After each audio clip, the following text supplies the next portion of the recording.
Good evening, wrestling fans, and welcome to this week's edition of SICW All-Star Wrestling. I'm here tonight, and as always, we have a lot to talk about. We want to wish everybody a happy holiday season. It's coming up, and tonight I've got a very, very special guest, somebody that's really close to the business, but really close to me. Been a great friend for many, many years. She makes her home now in Florida, but she's came all the way here to be part of this week's edition here in the SICW studios, and I'm speaking to another. You hear us talk about her all the time, Darla Staggs. Darla? Hi. Cold back here in Illinois, isn't it? It's cold. I can't wait to get back to Florida, but I am so happy to be here. I'm so glad that this is the second time I've seen you this week, and it's just... And I'm honored, I'm telling you. I am too. Mickey was honored. We got to spend time together at the little get-together. All the locker room people were just tickled to death. You surprised all of them. Yeah. Of course, I told you, I said, let's keep it a surprise, and you did. But a few of them said when they saw I was traveling to St. Louis, they knew I was coming. And it's always good to be home. It's always great to see my friends or my family with SICW. I love everybody. Well, and when you speak about the family, you have been that, and I tell the story all the time, and our viewers have heard me tell it probably, but I'm going to tell it again. You were probably born, I know you were in your dad's arms back in 1959 at the Kiel Auditorium. January 1959, I saw Pat O'Connor beat Dick Hutton for the NWA title. Yeah, you were there. I was there. I don't remember. Right, but I got the card. Yeah. So that was pretty cool. That when you said that took place, I said, well, I got that card. Pat O'Connor and Dick Hutton and your dad running around the ring holding you in his arms. Running around the ring with me, yeah. So, so that's why I tell everybody, she was born, I think, at a wrestling match. Just about. Because she has been a fan forever and ever, and as she said, a good SICW supporter. And when you lived up in Minnesota, we were sad when you left and went up there, but your career, your job took you up there. Yes. And now that you're retired, you and Barbara Goodish, down in Florida, two of the ladies of wrestling, the queens, we call you. I love it. I love being so close to Barbara. Yeah, she's a sweetheart. We're going to talk more about Barbara Goodish tonight, and I'm sure we'll talk about Pam and the whole group, because when you see one, you usually see all three of them, and boy, that's a trifecta, believe me. I've been with them, so. But so speaking of your wrestling career, you started off at a young age. And I know you have told the story before, but maybe some of our viewers haven't heard it. How did Darla become so in love with wrestling? Well, Herb, honestly, it's just because, my parents took me when I was a young child, and then my grandparents, we had season tickets right on the aisle at Kiel where they walked down. My grandma, I come by it honestly, my grandma had to always sit on the aisle. I can remember her saying, I have to touch the sweat on their backs when they walk by. So it's been instilled in me my entire life. And then when I was old enough, 16, I wasn't a cheater like Gary Jackson was. I started going to wrestling at the Chase. I never missed one from 1974 until the end of the Sam and Larry era, or Kiel Auditorium. Through going to the Chase and the Kiel, that's where I met Juanita, that many of you will know as Sapphire. Gosh, I miss her. And she started introducing me to people. She introduced me to Larry, and I became good friends with him. And through her and Larry and attending the Chase, I just started meeting the wrestlers and became friends with many, many of them I met. Oh yeah, many of them. There's none of the boys in the business or the ladies out there that if you mention Darla's name, they know about Darla, and it's always in a good way. Here in the St. Louis, as she said, Kiel Auditorium or wrestling at the Chase. The Chase was the place to be, the studio where you would go Yes. be out there with, like you said, Juanita, Virginia Mason, all the ladies that would show up and take photographs. And you know, you talked about Gary Jackson. As you know, we had him on last week. Yes, and I watched we it. talked about him being snuck into the back door at the Wrestling at the Chase. Mickey Garagiola would take care of that. But you didn't cheat. You waited. I waited till I was 16. But you know, you got to meet so many of the legends back in the day. You know, the Pat O'Connors, the Harley Races, the Dick the Bruisers, and anybody who wrestled there. You became friends with them. Yes. And so many fans remember those great days. What was it like when you were there, and then you'd be there after the matches were over with, and you know, the Pat O'Connors or the Bruiser Brodies or Ric Flairs, which I know that's not one of your favorites, but that's a story for another day. But what was it like being able to just see the personal side of them outside of that ring? Well, it was just a joy to be around. I don't, you know, in the very beginning I was awestruck because they were like movie stars to me. And then when I started meeting and becoming friends, I'm like, you know, these guys are just people like me. Yeah. And it was never hard for me or difficult to talk to any of them. I will tell you this, I found out that most of the heels were the nicest. I shouldn't say that, but most of them were, and the most fun to be around. Right. And again, you got to see so many of the great matches that took place there, and I know there's, we all have our favorites. I don't think you can just name one. I couldn't. But do you have a top match that you can remember either at Wrestling at the Chase or at the Kiel Auditorium? At the Kiel Auditorium, it would have been any time Jack Briscoe and Dory Funk Jr. fought each other. Those are my all-time favorite matches. I always wanted to see a match between Jack and Jerry and Dory and Terry, but I was never fortunate. I've seen it on television, but not in person. Right. But anytime Jack and Dory, it was a good 1 hour match. They always win an hour. Oh yeah, it's and they could go and they could tell the story, and Yes. you know, for those viewers out there, Briscoe's, Funk's names in St. Louis, household names, and they gave you your money's worth, and anywhere they went really, but St. Louis, and we always talk about that, and I'm sure, Darla, you will agree, because you've heard many of the workers say that if you didn't make it to St. Louis, you really didn't make it in the business, and I think that you've heard that many, many times, Oh. and I know I have. Yes. And it's right. I mean, Sam required the best of the best, and that's what he would do. He would bring the cream of the crop to St. Louis for the fans, and they never disappointed the fans, I can tell you. No, they didn't. Right. So let's talk about here a few years ago, because you know you grew up. We kind of surprised you at the FanFest this last May to the fact that you were well deserving of the Sam Muchnick Award. What did you think about that? That meant everything to me because, number one, I did consider myself a friend to Sam. I consider him to be the best promoter anywhere, ever. And I can remember Sam always said he didn't like the word Mark. His fans were never called Marks by him. And I don't care where he saw you, you know, people stood out there by the stage door at Kiel, and he'd come walking up, and it didn't matter how busy he was.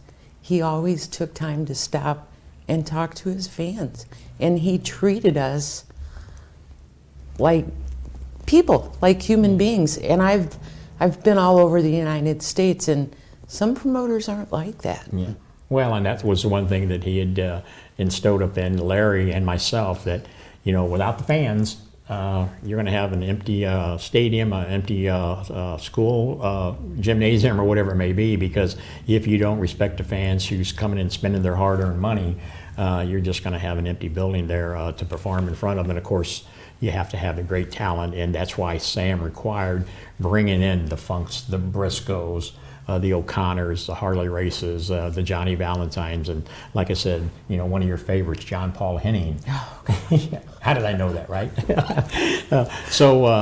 Yeah, but all those names that Sam would reach out to and bring them in, it's just, that's what made St. Louis so great, and that's kind of what we were doing here at SICW. We say it all the time. We're just building on the foundation that Sam Muchnick actually built and then was carried on by way of our good friend Larry Matisek. So just one more thing. I have my plaque, because if you weren't at the FanFest, you didn't see the plaque, but the plaque has a picture of Sam on it and a picture of myself on it, and I absolutely love it. So I have it displayed in a glass case next to my Friendship Award from CAC that I received in 2010, and my action figure of Larry. There you go. I mean, that's you can't. That's what says it all. You can't ask for more than that, because when we speak of Sam, you were well deserving of that award, just the same as next year we've already announced that Gary Jackson, our guest last so week, happy about that. for all of his contribution to the business there in St. Louis and all over.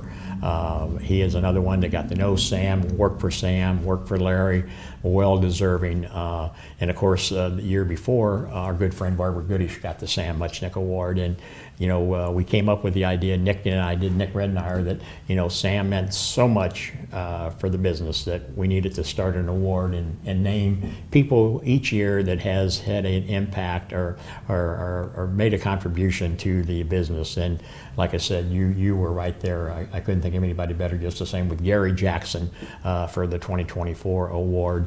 But so I know your friendship with Sam. And then along comes Larry, and you and I have had hours and hours of those talks.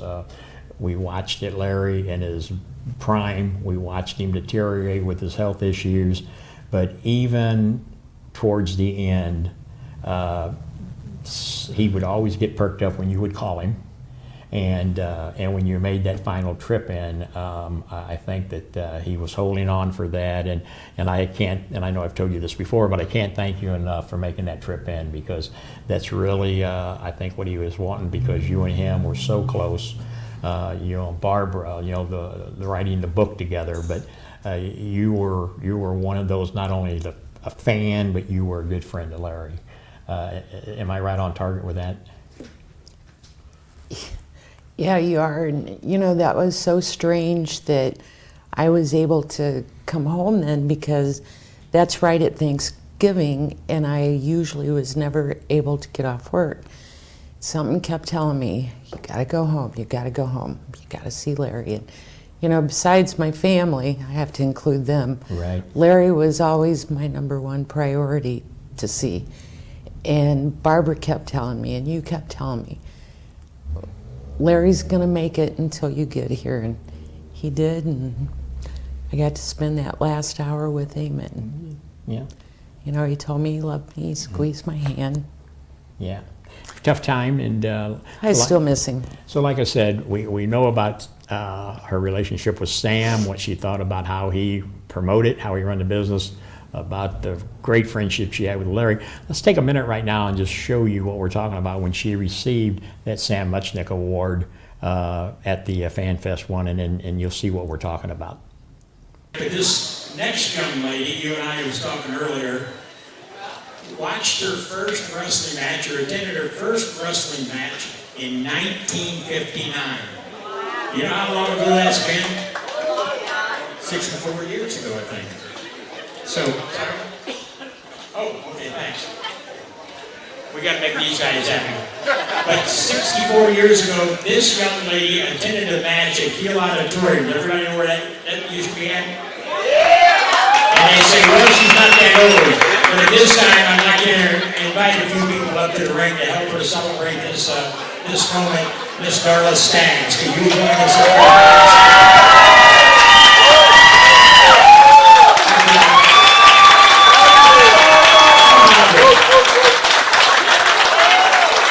As I said, 1959, she was being held in her arms by her father while she attended a match at the Kiel Auditorium and witnessed Pat O'Connor take take on Dick Hutton for the NWA title. And when that match took place, her father got so excited he ran around the ring holding Darla in his arms.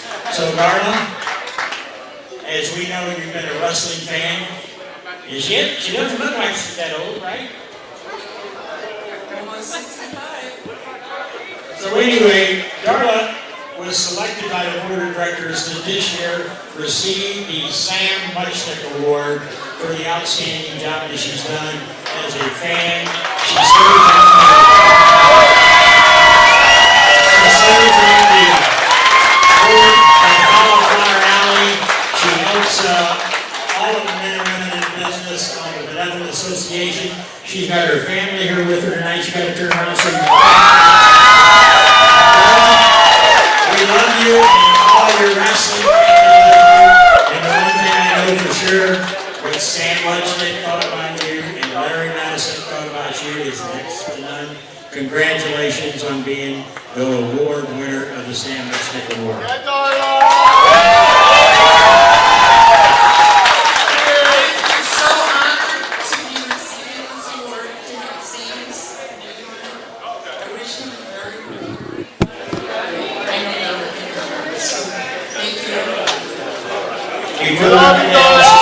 got a few other people. Pam, can you come up here? Darla? Can you, Barbara, can you and Pam come up here? We gotta get a photo op because these three young ladies are known as the queens of professional wrestling.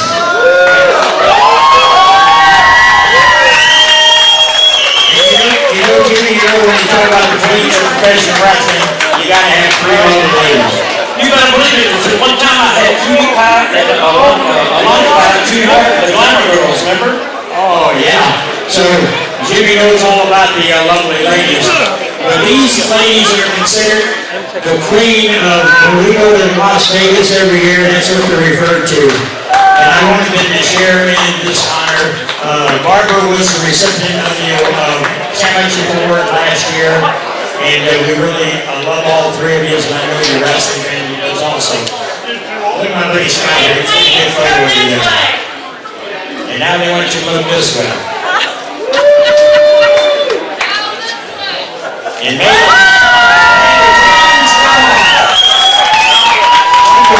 That's what we're talking about. That was at the SICW FanFest 1, and we're going to talk about SICW FanFest 2 here in just a little bit.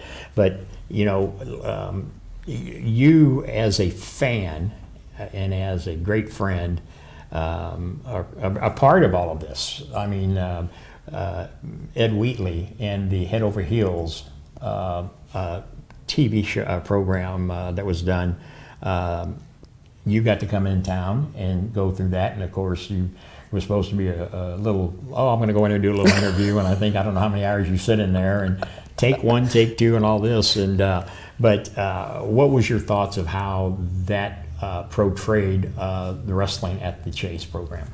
Oh, perfect. Yeah. It was very well put together. Everyone who had appearances in it, everybody did a wonderful job. And, you know, it just really makes me feel honored and happy that I've never been in the wrestling business except sell tickets. Mm-hmm. Yeah, and you done that. But to be included with all of these legends, yourself and your guys, to be able to do this type of stuff, it's great. Oh, yeah. I love it. If you haven't seen the documentary, you should have. It's been out a couple years now, called Head Over Heels. We want to thank our good friend Ed Wheatley, who put the second Wrestling at the Chase book together. Of course, as you know, Larry did the first Wrestling at the Chase, great book. But Ed did a coffee table book full of photos, pictures, and then we went on and I helped him with both the book and with Head Over Heels. So if you haven't saw that PBS documentary, you need to check out Head Over Heels, because you heard Darla say it was excellent put together. A lot of people on there, you'll recognize a lot of them that took part in that. And what I want to do right now is just take a few moments and hear from one of our sponsors, and then we come back. We got a lot more to talk about with our special guest, Darla Staggs. It's back May 17th and 18th. SICW FanFest 2. Tickets available at SICW.org. Meet the stars of professional wrestling. Up close and personal. Wendy Richter, Tito Santana, Steve Kern, the Mouth of the South, Jimmy Hart, Haku, Coco Beware, Cowboy Bob Orton Jr., Leilani Kai, Tim Storm, Sal Renaro, Brian Blair, Tommy Rich, Abdullah the Butcher, the Boogie Woogie Man, Manny Fernandez, Godfather, Rock and Roll Express, Jim Brunzell, Teddy Long, and Mac Davis, Bill Apter, and many more. Don't miss the SICW FanFest and St. Louis Wrestling Hall of Fame. It all starts with the Bill Apter one-man show on Friday and the FanFest and Hall of Fame on Saturday. Be there! Wrestling fans, one of SICW's newest sponsors for FanFest 2 is KC Insurance. For all your insurance needs, look to KC Insurance. Wrestling fans, you looking for the best in daily lunch specials and great menu food items? Look no further than Layla's Roadhouse, 440 Falling Springs Road in Cahokia Heights, Illinois. That's right, a family sit-down dining and always great specials. Also has the best pizza in the area. Can't do it without our sponsors, and we appreciate each and every one of them that help us out to bring you these programs each and every Sunday night right here on your social media platform or your TV, whichever you're watching us on. Darla, we talk about being at the first match in your dad's arm in 1959. We talk about how you meet Sam, Juanita, who wrestled for me as Princess Dark Cloud, Yes. went on to be Sapphire, Dusty Rhodes' valet. You've had a run of all of this. Sam Muchnick Award, your friendship with Larry, next to none, as I tell people. But I know there's something else that's just as dear to your heart as anything, and that's the Cauliflower Alley Club. And I say that because I see the passion you have for that. As a benevolent representative, I see how you show concern for the men and women who have fallen on hard times.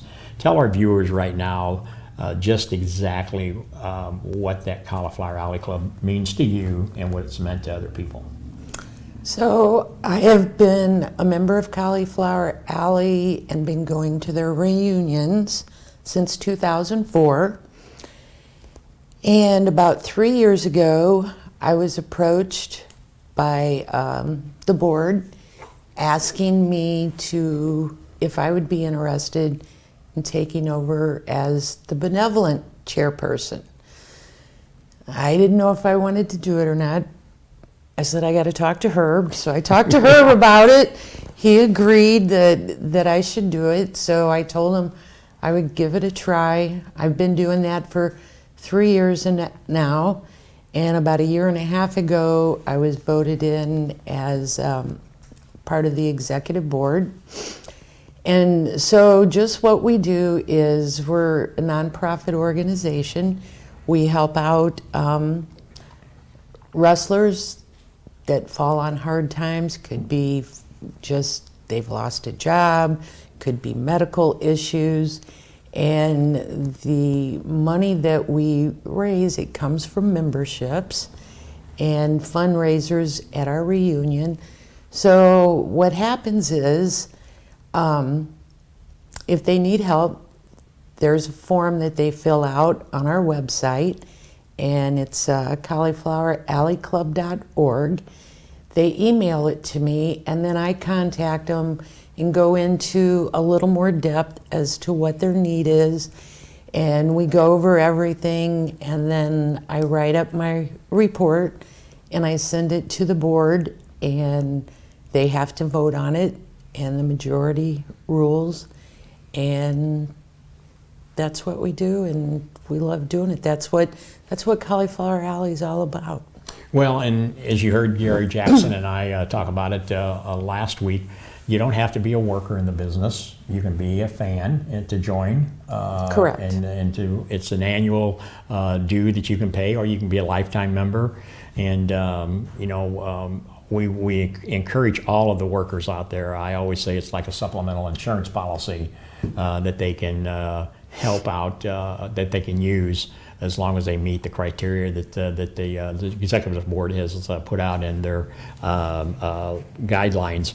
But it's definitely a worthy cause. It's been around. What year is this coming up? Is what the 58th year. Yes, reunions. And like I said, we go out there. It's a great time. It's a great way to network for you young men and women out there who are in the business. If you haven't made it, you need to put it on your bucket list, because I guarantee you, once you go out there, you're going to get hooked. You're going to see all of these guys. You're going to sit around and tell stories. They're going to tell you road stories.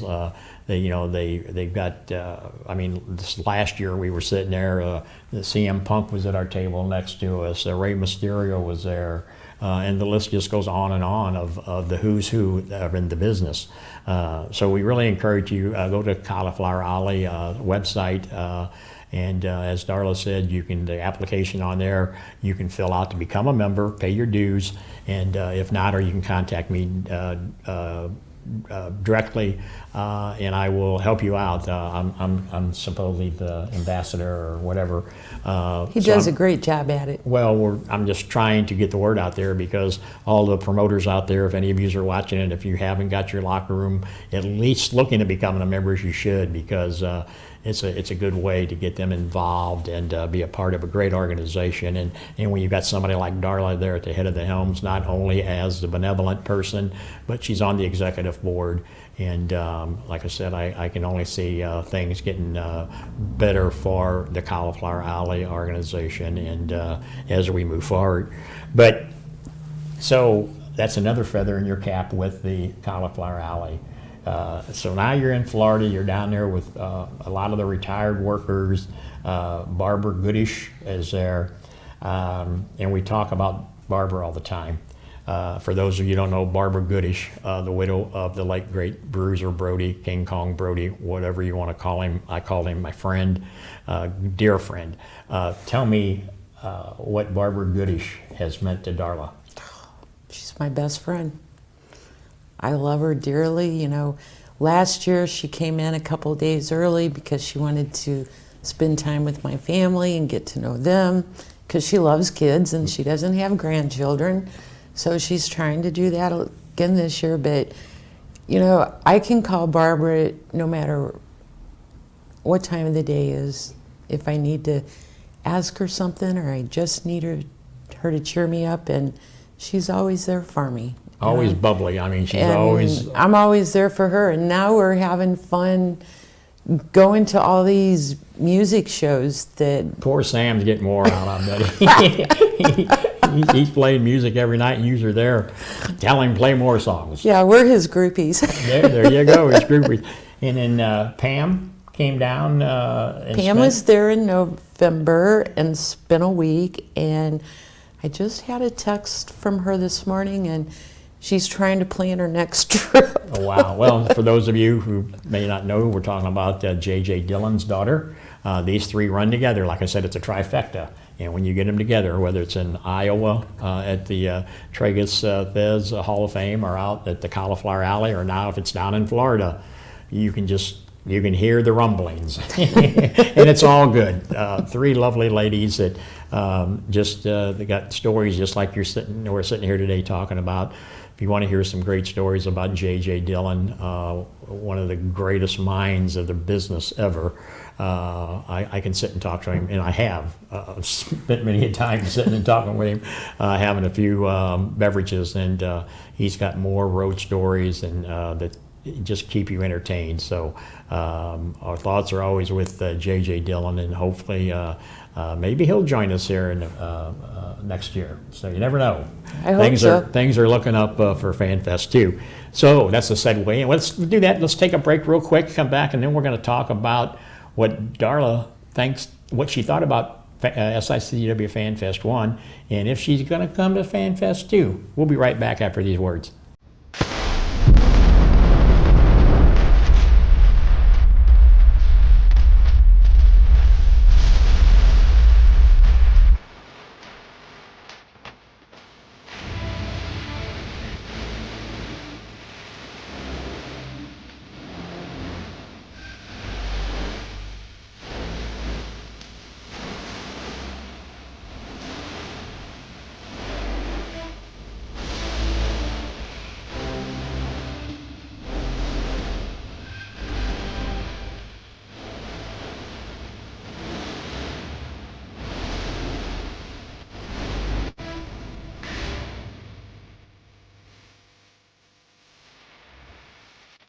Wrestling fans, there's nothing better than barbecue and wrestling. When you're hungry, stop by Mr. Barbecue with 2 locations to serve you in Columbia and Waterloo, Illinois. Great barbecue, cold beverages, and SICW wrestling. Wrestling fans, for all your used car needs, visit Auto Plaza St. Peter's and speak with Christina Price. The used car industry has a great asset in Christina. Visit autoplazastpeters.com for additional information. Well, there you have it. Another great sponsor. We really, really appreciate each and every one of you for helping out, and anybody else who is interested in becoming a sponsor to help put these shows together to bring you the best in professional wrestling. And yes, you know, we're talking professional wrestling. Next month we'll be back doing the regular TV tapings. We'll be back on schedule. But right now I wanted to have these people come in, like the Gary Jacksons, like the SICW champion, the Big Texan, and now my good friend Darla, to just kind of tell you through their eyes what they've seen all these years in the business. So, FanFest 1. Everybody thought I was crazy. I know you did. You kept calling me and saying, "Herb, what are you doing? You know, are you sure this is going to work?" And of course, my response was, "Darla, I don't know if it's going to work, but we won't know unless we try." But it worked. So, what was your impression last May when we had the Bruiser Brody, Larry Matisek, Tony Costa Memorial that we do every year, tied in with the reunion of Wrestling at the Chase, and then SICW FanFest 1? 50 legends. 50 legends. Wow. It was great. And special It was, guests. you know, I don't attend a lot of FanFest. First of all, I'll be honest with you, the reason I don't attend them is I'm not going to pay the high prices they're asking for. And yours, when I saw those prices, I'm like, Herb, are you sure that's all you're That's what charging? you kept telling me. That was my biggest concern, that you weren't charging enough money, but apparently you did. Everything worked well. The fans were all happy. And you're crazy enough to do a FanFest too.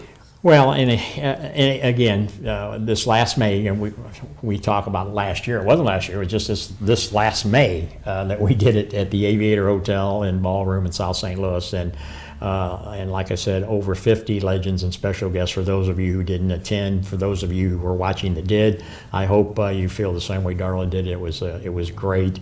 It was a logistic nightmare to put it all together, but when you surround yourself with good people, it makes it a lot easier.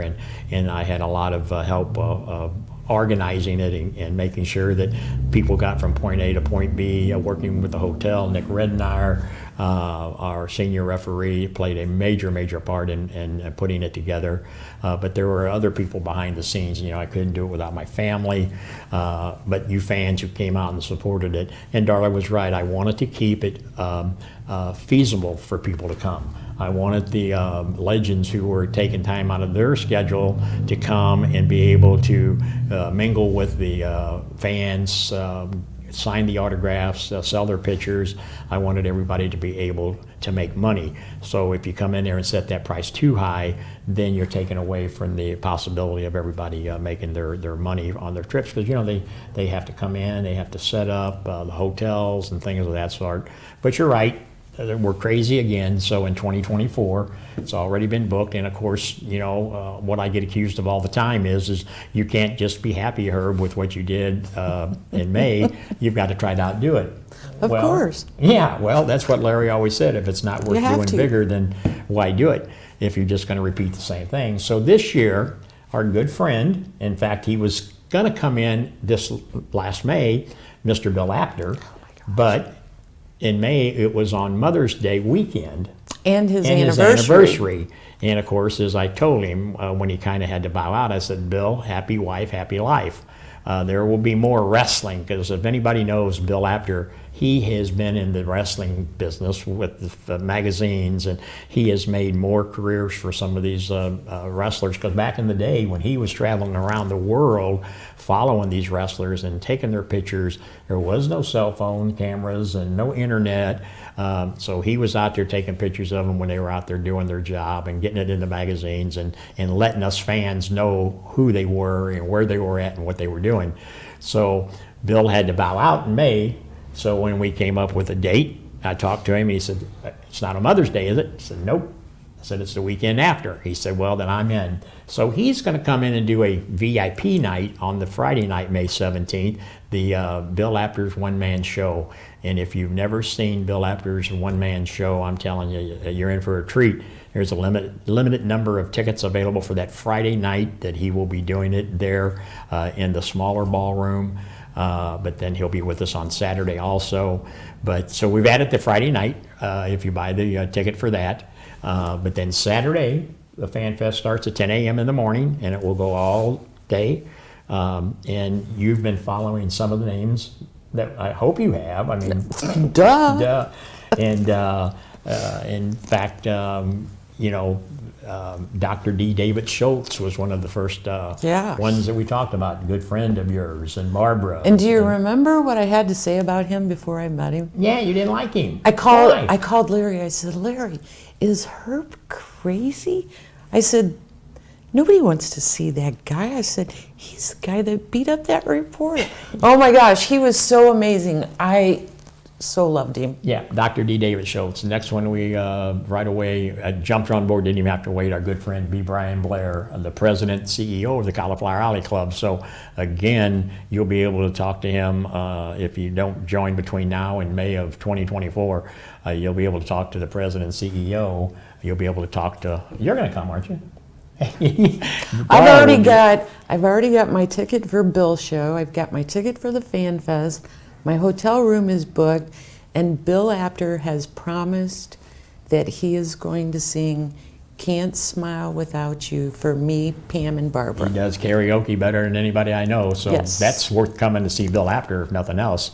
But B. Brian Blair jumped right on and said, "Herb, give me the date, I'll be there," because in May he was going through some medical issues. Couldn't make it. He wanted to come in, but he was the second one that jumped on board.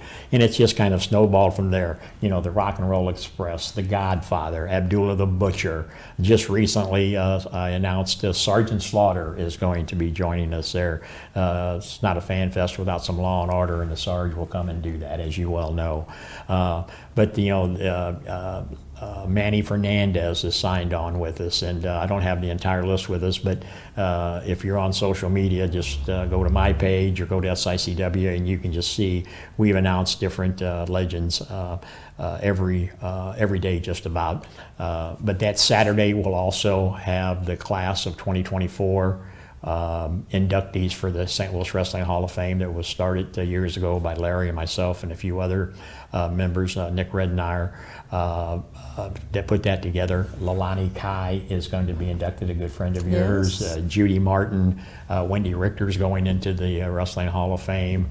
Cowboy Bob Orton Jr., and then the gentleman who helped start wrestling at the Chase with Sam Muchnick, because he had the television, Mr. Koppler is being inducted in, and his grandson, Bob Koppler, will be there to accept the award on his late grandfather's behalf. And then just recently, the gentleman who actually helped train Larry, and Larry kind of used him as his mentor, George Abel was the ring announcer, play-by-play announcer. And Larry, I remember Larry always saying, man, George is so perfectionist about what he does, and I really like listening to him and watching him. So George Abel will go into the St. Louis Wrestling Hall of Fame, and his son, Chris, will be coming in from Texas to be there to accept that award for his late father. So, it's every day something being done, and we're still about 6 months away. And I think the last I counted with the legends and the special guest, we got some of the Glow Girls, that 3 of them. Oh, yeah, I saw that. That we've announced. So it's getting bigger and better. There's still some bigger surprises out there. I shouldn't say bigger, but more surprises out there that if they come true, I want to thank people like GT Collectibles, Scott Wilder Promotion, some of these other vendors, a couple other promotions from around the country. Our friend Troy Peterson is going to be coming in and says he's going to bring somebody in. Scotty Z from New Breed Wrestling has contacted me. So if any of you promoters are out there watching, and if you want to be a part of SICW FanFest too and become part of some history being made here, get a hold of me. I'm pretty easy to find on social media. Yeah. Yeah, I don't hide from anybody. But so, His light's always green. Oh, exactly. So I want to take one more break for another little commercial, and then we'll come right back and we'll wrap this up. Thank you.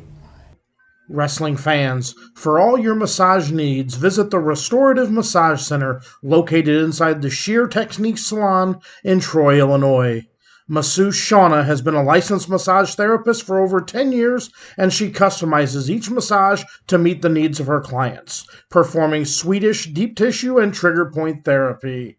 For all your massage needs, contact Shauna with the Restorative Massage Center. The vendors are lining up for FanFest 2 on Saturday, May 18th, 2023 at the Aviator Hotel and Casino in St. Louis, Missouri. We're happy to welcome the Nebraska Pro Wrestling Hall of Fame as one of our newest sponsors.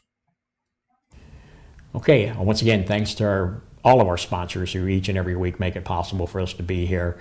And you've been listening to my good friend Darla Staggs, who came in from Texas to be here in the studio with us. Florida. Well, yeah, I'm sorry. Maybe you'll be going to Texas. You were in Minnesota, now you're in Florida. You've been in Granite City, you've been in Hamill. So I'm just trying to get you. You're getting me everywhere. Came all the way in from Florida to be here with us, and we really appreciate that. But we've been talking about her experience from when she was a little bitty baby being held in her father's arm back in 1959 at Tequila Auditorium.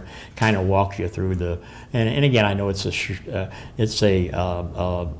big time span, and we're wrapping it all up here in a short time to fit the show here. But we've been talking about her involvement with wrestling at the Chase, wrestling in general, but St. Louis was always her home. And you've always been an SICW fan. I have since, well, let's see, how long you been going? 50 years? 51 years in February. Probably the whole entire time. See, and if this was an X-rated show, I could tell some stories about the Kelly twins and people like that when we come to your house. And Gypsy Joe. Gypsy Joe and Tojo and Frank Morrell. Yeah, they all stayed there. They all was there. So we used to have fun. It was great, but no, I'm kidding about the X-rated. It was all fun. It was all good. It was great sitting around with Darla and her family and just talking the business like we do right here each and every week. So since we're talking about, and this is a wrestling show, SICW All-Star Wrestling, we're going to take you back and show you some footage of another one of those great classics from wrestling at the Chase. The main event, an Australian tag team match, one fall with a 20-minute time limit. Introducing from St. Joseph, Missouri, weighing 252 pounds, Mike George. From Nashville, Tennessee, weighing 313 pounds, Buzz Tyler. From Portland, Oregon, weighing 229 pounds, Jesse Barr. And from Reno, Nevada, weighing 253 pounds, Dick the Bruiser. Referee Joe Tangaro and Lee Warren. Can you imagine how Jesse Barr feels right now? His partner is none other than Dick the Bruiser, and how's that for a surprise? Sam Muchnick finding time in the busy schedule of the Bruiser, so it's the Bruiser and Jesse Barr against 313-pound Buzz Tyler and Mike George. The Bruiser takes a quick look at Mike George, and he's squared off with a big man. The Bruiser almost daring George to do something from behind. Mike George telling Buzz Tyler something. Tyler outweighing the Bruiser by about 60 pounds. The Bruiser twists the arm of Big Buzz Tyler. Tyler says, hey, the Bruiser looked at the flower on the trunks of Tyler. I think he wanted to rip that flower right off the tights of Buzz Tyler. That's what he's trying to do. He's trying to get that flower embroidered on the tights of Buzz Tyler and rip off the flower. Probably reminds him of Nature Boy Ric Flair. Of course, Flair has butterflies embroidered on some of his tights. And what a Donnybrook that will be when it's Dick the Bruiser against Nature Boy Ric Flair in a lumberjack match. Other wrestlers from the card surrounding the ring. And if either the Bruiser or Flair go outside, they'll be pitched right back in. That came, of course, at the request of Dick the Bruiser after his last battle against Ric Flair. Ended in a draw because both men were counted out outside the ring. Flair dove out of the ring a few times, especially right at the finish. Finally, the Bruiser ran out after him. The Bruiser says, give me a knee to Jesse Barr. And Barr's knee is up there for the head of Mike George. Here's young Jesse Barr, the forearm smash at the urging of Dick the Bruiser. Barr twisting the arm of George. An elbow smash to the shoulder of Mike George. George pulled the hair of Barr to yank him down. Tag is made to Buzz Tyler. Tyler with a kick to the back of Barr. Tyler slamming that forearm into the back of Jesse Barr and spinning the arm around. What a pair of main events that is coming up. The lumberjack match, of course, between Dick the Bruiser and Nature Boy Ric Flair, plus Ken Patera defending the Missouri State title against Ted DiBiase. DiBiase has been hot, especially since that tremendous stalemate DiBiase had against Patera when the time limit ran out in that match. Patera was trapped in the figure 4 leg lock. DiBiase felt that if there had been another 30 seconds or so in the match, Patera would have had to give up or suffer severe damage to the knee. But Patera did not quit. He retained the Missouri State title, and DiBiase has been blazing ever since, in particular that tremendous win against King Kong Brody, a man who had never been pinned in St. Louis by anyone other than the world champion until Ted DiBiase turned the trick. Brody, a bloody mess after a brawl outside the ring with DiBiase, and then DiBiase trapped Brody with a front rolling cradle. Look at that bridge by Jesse Barr. Beautiful bridge by Barr, and it allows him to escape the wrist lock and come up with a hammerlock on Mike George. Splendid work by Jesse Barr. Mike George caught in the hammerlock of Jesse Barr. Barr trying to get that little something extra with that hammerlock to punish Mike George. Yanking out the arm, jerking the tendons, but George grabs the hair of Barr and slams Barr head first into the top turnbuckle, and then George makes sure that Barr stays in that corner for Buzz Tyler. Tyler lifts Barr. Body slam by the 313-pounder. Flying elbow drop by Tyler. Here comes the Bruiser. And Tyler's pulled off a Barr. Barr pitched into the corner where Mike George's knee is up. Mike George, look at Tyler, take a look at the Bruiser, and the Bruiser says, anytime. Barr pitched to the ropes. Oh, Jesse Barr nails George with a kick and then tags the Bruiser. The Bruiser bangs a fist to the head of Mike George. There's the knee of Jesse Barr again. George grabs Barr. The Bruiser rams George's head into Jesse Barr. And now the Bruiser pats Jesse Barr on the head. Well, I had to use you when I found the spot. Jesse Barr groggy, but so's Mike George. The Bruiser, he'll use anything, including his own partner as a battering ram. George pitched into the buckles. And there's the stomach claw. The stomach claw by Dick the Bruiser on Mike George. George doubled up by the Bruiser's stomach claw. 5 minutes have elapsed, 15 minutes left. Mike George gouges the eyes of the Bruiser. A punch to the head from Mike George. Another blast to the head from George. Mike George, a big opportunity for him right here as he and Tyler against Barr and the Bruiser. Anybody who comes up with any kind of victory over the Bruiser really has something to brag about. The Bruiser muscling up, and he won't let George pitch his head to the top turnbuckle. But George is rammed into that buckle. The Bruiser grabs Mike George's curly hair and slams that head into the buckle once more. The Bruiser goes for the pin. Mike George shoves the Bruiser off. And then George tags Buzz Tyler. The Bruiser's more than anxious and ready.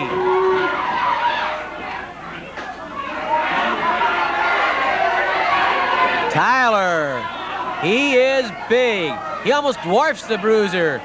And now Tyler complaining about the Bruiser trying to rip his tights. Just think what would happen if the Bruiser got a hold of Ric Flair's one of his robes. He'd rip that thing to smithereens. Of course, according to Ric Flair, the Bruiser doesn't have the kind of class needed to wear a robe like Ric Flair does. Look at the Bruiser staring into the eyes of Buzz Tyler as they test strength. A kick to the stomach. Another kick to the midsection from Dick the Bruiser, the world's most dangerous wrestler. Down goes Tyler. Tyler squirms about, tries to come up. The Bruiser has tremendous power. You ought to see him on a bench press. Tyler. The Bruiser says to Jesse Barr, "I'm bringing him to you, kid." And that's why he brought him here. That's great, says the Bruiser.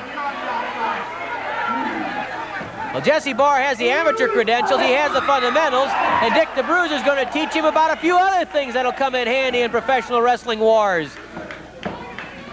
Jesse Barr reaches over the Bruiser and belts Tyler. Tyler having a fit, but as long as the Bruiser has those hands locked, there's not a whole lot Tyler can do. Tag is made to Jesse Barr, and the Bruiser leaves that wrist lock right there for Jesse. Barr giving away more than 80 pounds, almost 90 pounds to Tyler. Down goes Buzz Tyler. And that shows that 90 pounds is not all that big a difference if you know how to handle leverage, how to handle balance, as Jesse Barr did in that instance. It's a double wrist lock now by Barr on Buzz Tyler. Tyler grabs the tights, pulls Barr to the corner. Here comes Mike George, and oh, Tyler hanging on to Barr. Barr, no way to defend himself, but he battles back gamely. Down goes Jesse Barr after a punch to the head, and the Bruiser stalks that apron restlessly. Mike George on the attack against Jesse Barr. Body slam from George, a hard body slam. That one stung. Knee drop to the chest, trying to knock the wind out of Barr. Here comes the Bruiser. Barr didn't need the help, but the Bruiser was there just in case. And now the Bruiser, Lee Warren, nearly square off, but the Bruiser keeps his cool and goes out of the ring at Warren's suggestion. I tell you, it's not like the Bruiser. We've gone almost 8.5 minutes, and he has been so calm, cool, collected. Well, he's trying to help the youngster Jesse Barr handle himself inside that ring. He's given him advice. He's tried to involve him in the offense of the match. And Barr's done quite well, but right now he's in trouble, and Dick the Bruiser knows it. Barr in trouble, trying to get over to make that tag, but Buzz Tyler doesn't let him get there. A punch right to the jaw by Tyler. That size of Tyler and of Mike George paying off. Barr trying to go between the legs, but Tyler stopped him by grabbing the tights, and then he tags Mike George, who kicks Jesse Barr in the ribs. The Bruiser reaching over for the tag that never came, not that time. Knee lift by George, puts Jesse Barr down. Good move by Jesse Barr, nice trip, but it's not quite enough. The Bruiser can't quite get to the tag with Jesse Barr. Here comes Buzz Tyler. Tyler and George tagging regularly and quickly right now. Barr trapped in that ring. He has not been able to get over to the Bruiser for the last few minutes. Another punch, or is it a chop? Was it a chop to the throat by Buzz Tyler? Barr is yanked over by Tyler. Tyler covers Barr. Here comes the Bruiser again. No chance at a pin. And the Bruiser pounds on the head of Buzz Tyler. Here comes George after the Bruiser. George and Tyler pounding on the Bruiser. 10 minutes have elapsed, 10 minutes left.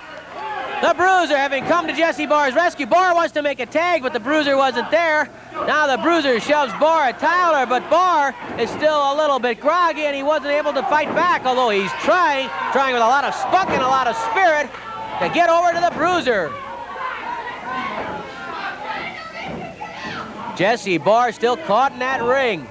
He's giving it his best shot, but he's been double-teamed a lot by two bigger men. George lifts Barr. Greco-Roman back body drop. That could be it. That could spell the finish for Jesse Barr. George covers Barr. Here comes the Bruiser. Barr pitches George off without help, but the Bruiser again was there if he was needed.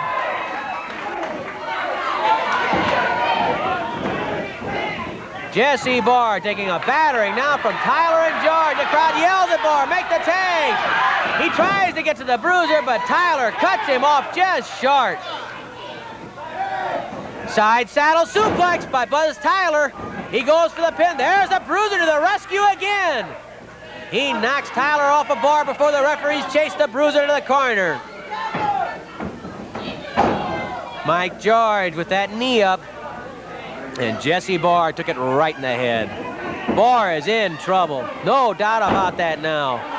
Jesse Barr needs a tag. He's tried with everything he's got, with all the determination in the world. But I'll tell you, two guys like George and Tyler are pretty hard to handle for anyone. Barr trying to get to the Bruiser. Can't make it again. George lifts Barr into the air and then just slams him down on his back. A type of backbreaker, a type of body slam by George. Barr lifted up by Mike George, and Lee Warren chases Dick the Bruiser back to his corner. Barr's head slammed into the mat. Tag made to Tyler. George cuts off Barr so he can't get to the Bruiser, and then Tyler flails away at Barr from behind. It's like a volcano in this corner. You can just see the Bruiser seething, steaming, ready to explode. But he can't get the chance to make that tag with his partner, Jesse Barr. Barr slammed into the turnbuckle again by Tyler. Tyler wants another tag. The Bruiser steps into the ring. He charges into that corner, trying to help his partner, trying to keep George off of Barr. The Bruiser pounds on George. Tyler pushed into the corner by Jesse Barr. Both men in headlocks. And George rammed headfirst into the head of Buzz Tyler. Make the tag, yells the Bruiser. Barr takes time for a drop kick. And then Barr charges over and tags the Bruiser. He's in there legally now. Dick the Bruiser goes to the stomach on Mike George, pounding away with short jabs. George tags Buzz Tyler. The Bruiser there to grab Tyler. George stays in that ring too. They try to double team the Bruiser. Jesse Barr catches George with a shot in the midsection. The Bruiser yells at Jesse Barr, grab George. Give him a taste of their own medicine, yells the Bruiser. He grabs Tyler by the hair. George grabs by the hair again. George and Tyler slam together as Dick the Bruiser takes command of that ring. He's the king of the hill right now. Outside goes Buzz Tyler. The Bruiser going out after him. He grabs Tyler and slams him into the ring steps. The Bruiser again slamming Tyler into the steps. Dick the Bruiser, look out, he's coming our way.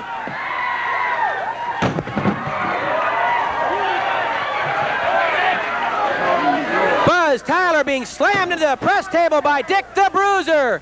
Jesse Barr cautions the Bruiser to watch out for the count. The Bruiser shoves Buzz Tyler into the ring. We have blood splattered all over our table here at ringside.